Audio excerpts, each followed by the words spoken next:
इस कहानी को सुनो, ये कहानी आपके जीवन को बदल देगी। गांव से दो दोस्त शहर आए। दोनों ने वहां खूब मेहनत की और एक होटल खोला।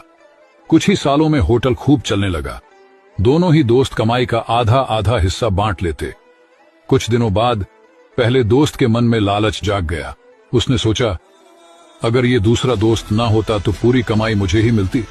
तो पहले दोस्त ने लालच में आकर दूसरे दोस्त को जहर दे दिया, जिससे उसकी मौत हो गई और पहला दोस्त खुशी से रहने लगा। उसने शहर में कई जमीनें खरीद ली और शान से रहने लगा और एक खूबसूरत लड़की से विवाह कर लिया।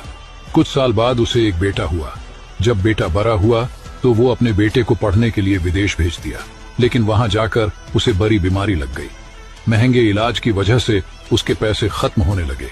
घर बिक गया, जमीन बिक गई और होटल भी बिक गया।